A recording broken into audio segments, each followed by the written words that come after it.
And so you need breakthroughs. You need different ways to look at things. And so I want to look at the son and look at kind of how he had his breakthrough and some of the things that can maybe help us in our walk with God.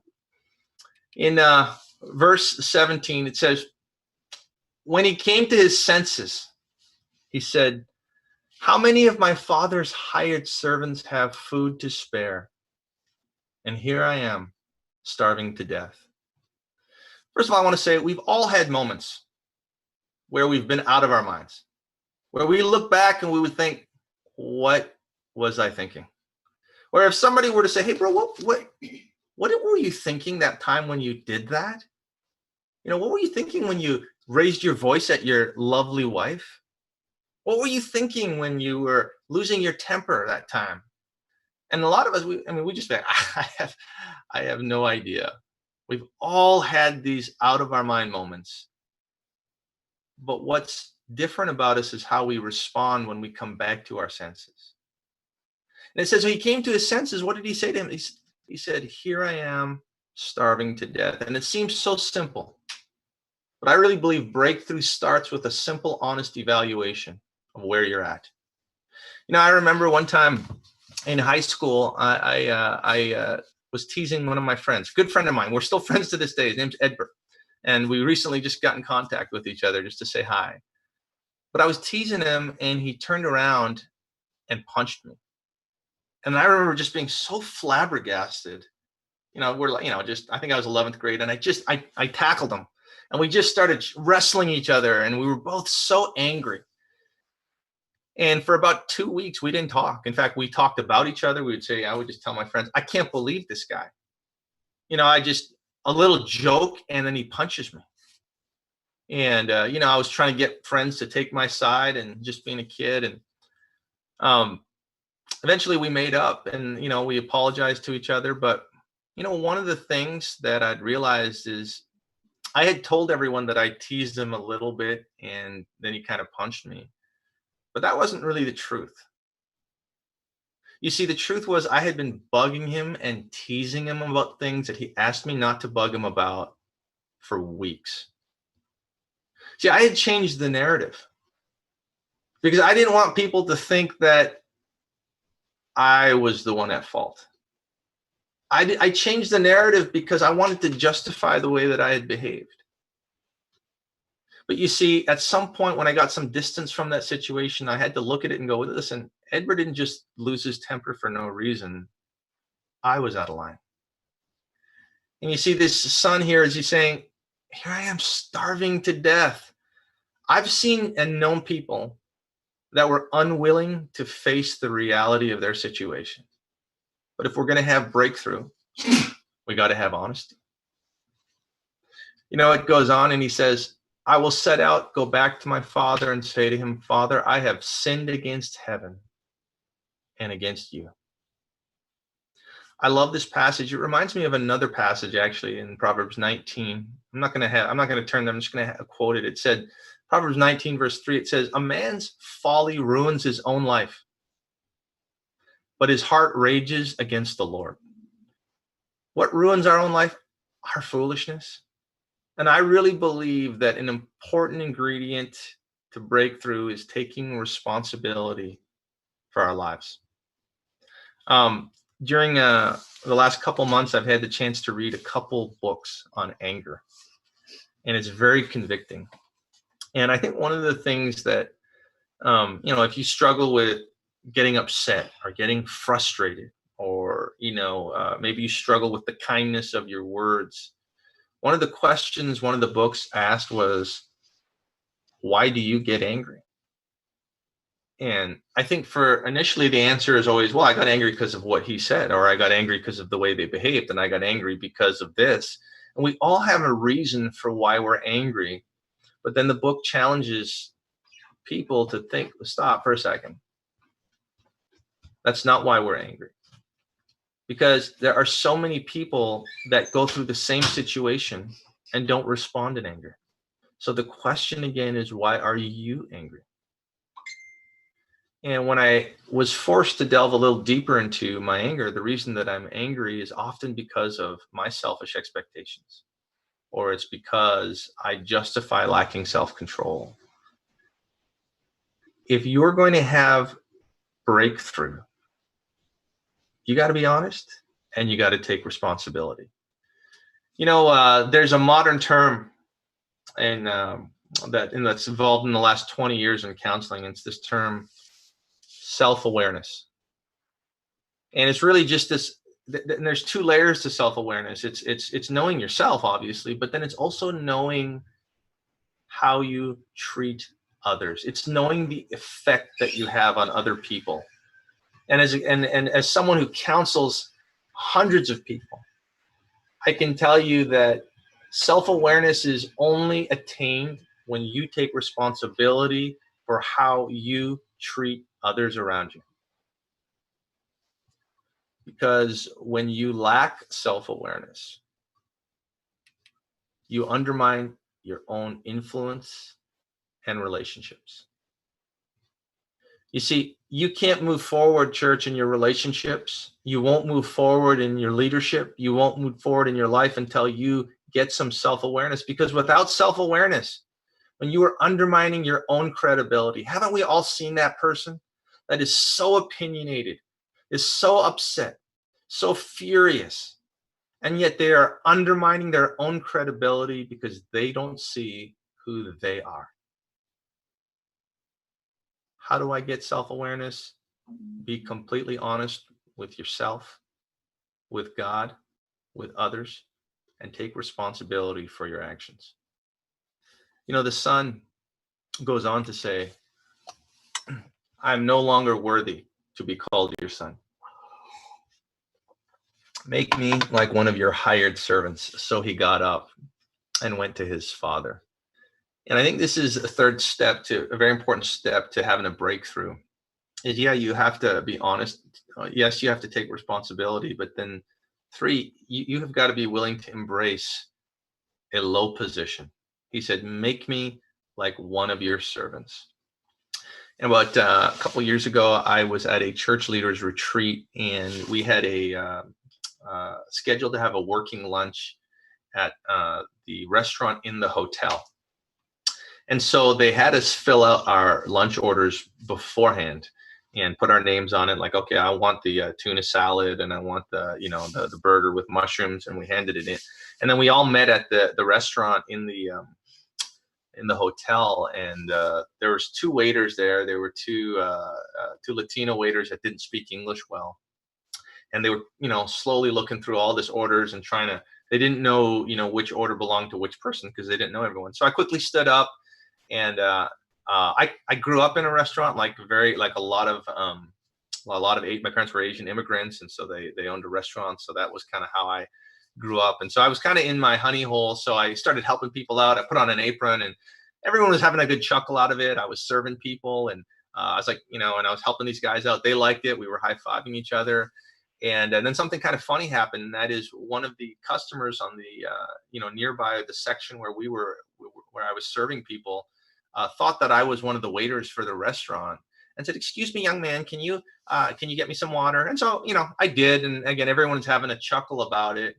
And then I eventually just, sat down. Once all the food was served, I sat down.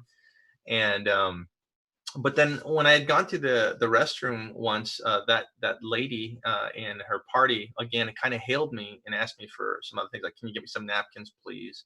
And so again, it's not a big deal. So I just kind of accommodated it. And again, everyone's, some of the disciples are noticing this and kind of having a good chuckle at my expense. And then I sat down and I was involved in a conversation. And again, she hailed me and said, "We haven't gotten our food." At this point, the joke's kind of over, and actually I'm a little bit I'm getting a little annoyed because I'm kind of immersed in my own conversation. And so I eventually just talked to the waiters, "Hey, that lady needs her thing." And you can kind of see the frustration on my face at this point. I sit down. My friend Dave Jung says something to me, and he kind of chuckles, and he leans in and he says, "Everybody likes being a servant until you're treated like one, huh?" Everybody likes being a servant until we're treated like one. And I think it's so important that for us to continue to grow and to continue to have breakthroughs, that we embrace this role of servant. I think we know it here. We like to be a servant until it challenged how we are treated. Let's look at the dad. His son comes, and it says at the end of this verse, it says, so he got up and went to his father. And it says, but while he was still a long way off, his father saw him and was filled with compassion for him. He ran to his son, threw his arms around him, and kissed him. Few things are as transformative as being a parent. And, many of, the friends that I shared, if not all of them, they knew me before I was married and certainly before I was a parent. But one of the most profound impact that having a kid has for most people, a child is the first person that you love more than yourself. Because even in young marrieds, honestly, for the first 3 to 4 years, typically the marriage, it's still a very selfish love is what most marriages kind of discover. But when you have a child,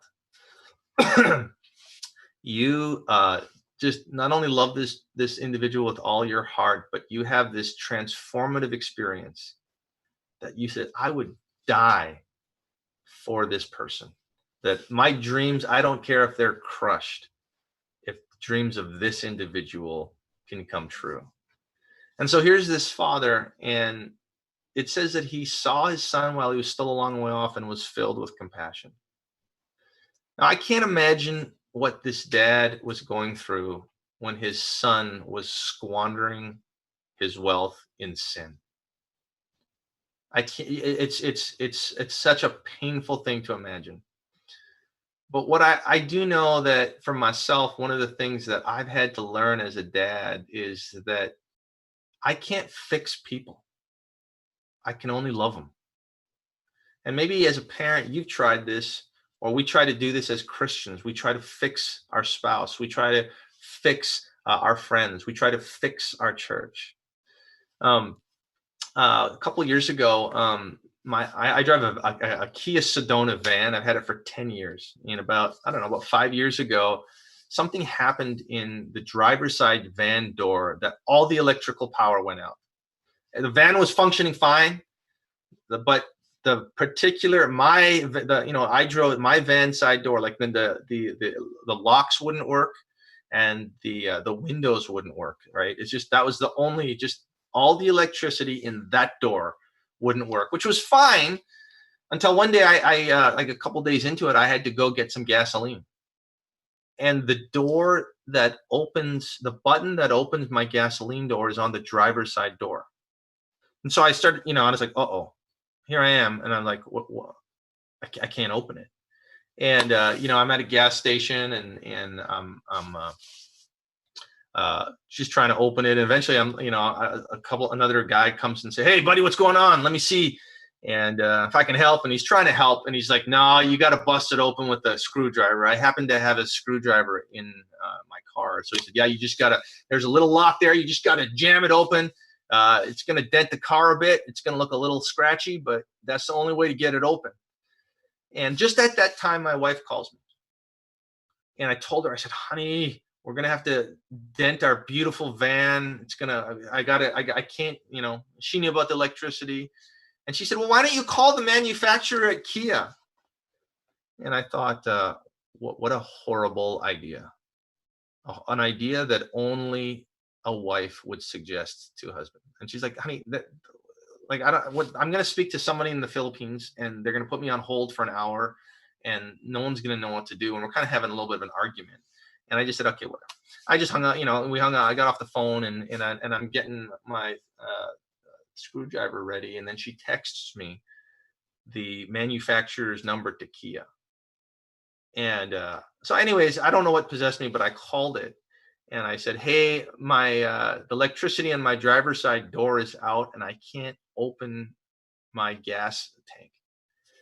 And he said, yeah, I can help you. There's a release switch in the back. Just follow my instructions. So you go open the trunk. Yeah, do you see a secret panel? I pulled it out. He goes, yes. Do you see a pull cord? I pulled it. and my gas tank was open. And of course, things are hard when you don't know what you're doing, but they're easy when you do know what you're doing. But, I was prepared to break my gas panel open for lack of understanding. And I think so many of us do that with the people that we love, that we hurt our family, we hurt our friends. We're taking a screwdriver and trying to break a friendship open, but we just lack understanding. What I admire about the father in this parable is that he had the wisdom and the patience to keep the relational connection with his son. And he knew that some things are only learned through the journey. And he knew that his son had to go on a journey. And that's what I admire so much about this father. It goes on in this passage. It says, of course, the older brother saw the party that the father had for the second son and kind of gets a little bit of an attitude. In verse 28, we pick it up. It says, the older brother became angry and refused to go in. So his father went out and pleaded with him. But he answered his father, look, all these years I've been slaving for you and never disobeyed your orders. Yet you never gave me even a young goat so I could celebrate with my friends. I got a question for you. Do you think this son was angry last week? The week before? Probably not. Probably not, right? In fact, I'm going to venture and say he was happy as a button. Siblings, it's a complicated relationship, and I often describe siblings as people that you love so much, but often there's not a lot of respect in that relationship. But you love them. And here's this older brother, and one of the inevitable things about having a sibling is even though you're told not to, they often become a gauge, a measurement in which you compare your own life. And of course, your parents will say, hey, you know what? We love you all individually. You're all so different. Just run your own race. But it's so easy to compare ourselves and to compare the measurement of our life. Am I a success? Hey, if I'm more successful than my siblings, I'm a success. If I'm less successful than my siblings, well, then I'm a failure. And it's very natural and very wrong, but we compare our lives to those around us. I remember we had a house in Newmarket, Ontario, and we sold it, about 16 years ago when we moved to the States. And then I bought a house in America in 2007. And America then went through a crash. And we ended up selling that house 10 years later for like $30,000 less than what we bought it. And the house that we sold in Newmarket was worth 3 times what we sold it for. And it was easy to look back and go, oh my gosh. And it was easy to look back and to use a financial filter to evaluate my life. The Bible says, cast but a glance at riches. You see, what's a great test for us, church? It's a great test for all of our hearts, is when we see other people prosper. Can we rejoice with them and for them? Tests reveal what's in our hearts, and tests develop us. That's what a test does, right? When you take a test, it reveals where you're at, and it continues to develop who you are. And one test for each and every one of us is, man, how do you feel when you see that brother or the other disciple down the road doing great spiritually, doing great financially, your sibling? Tests reveal and develop. And one of the challenges for us is to not compare ourselves to the world, to compare our finances, compare our marriages, compare our children. Everyone needs to run the race that's marked out for us. Comparison is the enemy of contentment. I want to close off and ask you guys a couple questions. And that is, what journey are you on? You see, there's a highway near Detroit called the 94, near where I live. And if you take I-94, Interstate 94 West, it will in fact lead you to Chicago, because that's where that road leads. So if you're on that road and you're traveling on it and you don't get off that road, I'm going to tell you right now, you're going to end up in Chicago. That's where that road leads. And some of us, we're on a journey to bitterness because you have a narrative that is not honest. You are not taking responsibility for the sin in your life. And that journey leads to somewhere. You will end up somewhere. Not because I can tell the future, but that's because I know that's where that road leads. Some of us are on a journey to wisdom. See, not all journeys give people wisdom, but if you are willing to have breakthrough, if you're willing to embrace the role of a servant, low position, if you're willing to have the patience of the Father, that you're not trying to fix people, you're trying to love them, and willing to let them go on their journey, and yet still keep the connection despite the sin they might be in. Well, that journey leads to, I believe, reparation and godly resolution. Some of us are on a journey to some bitter roots because we are comparing ourselves. We are frustrated. We are angry. That road doesn't lead anywhere good. That doesn't lead anywhere good. You know, I love this parable because I can relate as a son that I need to have breakthrough. That even though he was in so much sin, man, it doesn't matter where you've been. It's about what you've overcome as a disciple. I relate to the Father and to my shame. This guy is a template for us dads in terms of the patience and humility we ought to show. And of course, I relate as a brother, being selfish and jealous and needing to repent of this attitude where I compare myself to others. So church, thank you guys so much for your time. So grateful for my friendship with the Sings and their inspiration over the years, their leadership. And I hope that me sharing my journey and looking at the journey of these people has helped you in your journey. Thank you so much. Mark, I want to thank you so much for profound insights on that scripture. And man, it was just great sitting at your feet and to see how God is using you by blessing you with wisdom, humility, and insight. And those are some excellent and challenging questions. You know, how self-aware are we? And what are the tests in our lives showing us to be? And I'm just so proud of the work here in Eastern Canada, and I'm thankful for the way that you and Ruth and the Detroit Church has really helped us here in Eastern Canada. Thank you so much. Amen.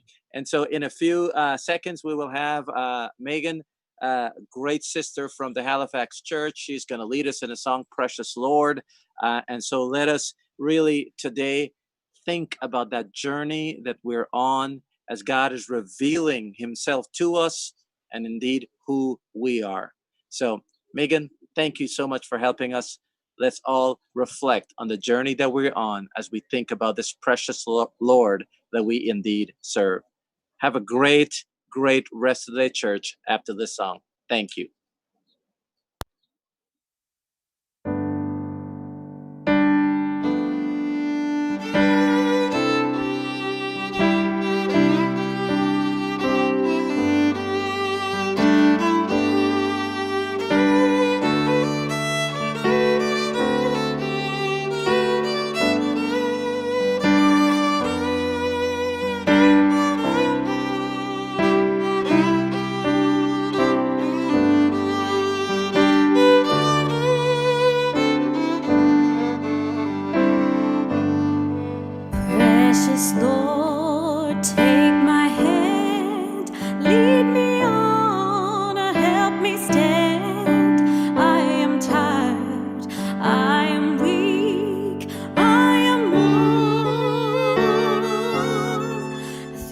storm, through the night, lead me on to the light. Take my hand, precious Lord, lead me home. When my way grows drear, precious Lord, linger near. When my life is almost gone, hear my cry, hear my call. Hold my hand lest I fall. Take my hand, precious Lord, lead me home. When the shadows appear and the night draws near and the day is past and gone, at the river I stand, guide my feet, hold my hand, take my hand, precious Lord, lead me home. Precious Lord, take my hand, lead me on, help me stand. I am tired, I am weak, I am worn. Through the storm, through the night, lead me on to the light. Take my hand, precious Lord, lead me home. Take